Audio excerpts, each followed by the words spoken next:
All right, congratulations. If you're getting to this, you're getting close to the end of creating your Romeo and Juliet project.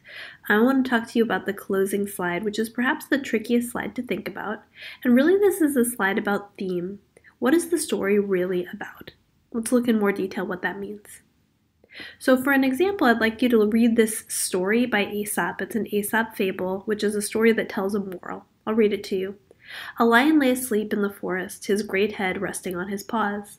A timid little mouse came upon him unexpectedly, and in her fright and haste to get away, ran across the lion's nose.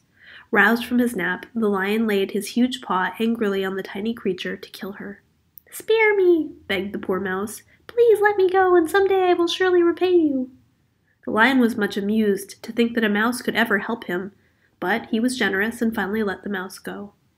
Some days later, while stalking his prey in the forest, the lion was caught in the toils of a hunter's net. Unable to free himself, he filled the forest with his angry roaring.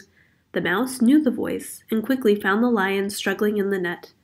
Running to one of the great ropes that bound him, she gnawed it until it parted, and soon the lion was free.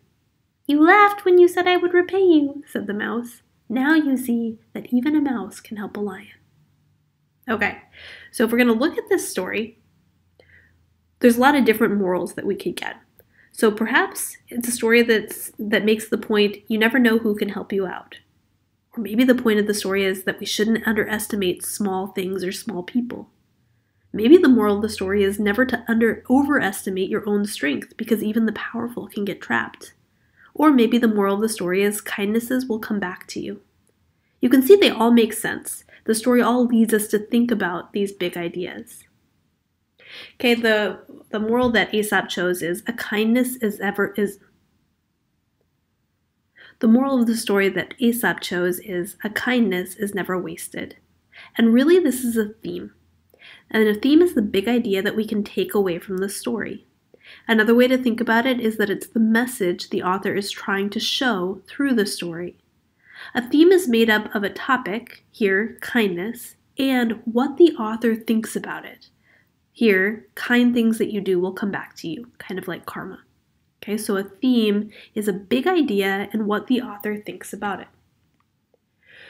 When you look for the central conflict in a story like Romeo and Juliet, it becomes a lens that guides you to focus on certain elements of the story. And what's cool is it will lead you to theme. So you can see in this image, we start by focusing on the branch, but then we change focus and then we notice the banjo instead.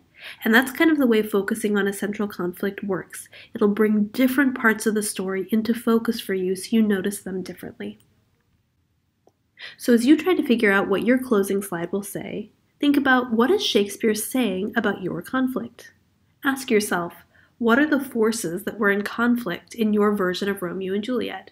Was it youth versus age? Was it duty versus desire? Which side won? And what do you think that Shakespeare is trying to say about that? Should that force win? Is it a critique that this force won? Is this an analysis of human nature? What is Shakespeare trying to say about how this tension resolves? Let's look at one example, and this is for our example project, the Capulets versus the Montagues. If we think about what we know about that conflict, we know that lots of people die unnecessarily because of the feud. No one knows how the feud started. These innocent lovers who were so sweet are destroyed, and neither side, quote, won. Both were punished in the end. So we can see that this is a bad feud, and it's a dumb one. Why does it keep going? Because people perpetuate it. So here this feels like a critique. Shakespeare critiques the way people get caught up in cycles of revenge and pride. When you write your closing slide, this is what it will sound like. When viewed through this lens, Romeo and Juliet becomes a play that explores some idea.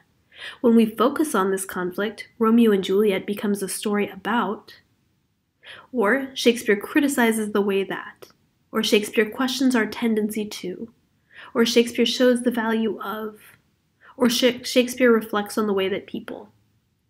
So I want you to notice is that all of these ways of expressing theme take the idea out of the play and make it a bigger idea that could apply to anything or to anyone. Okay?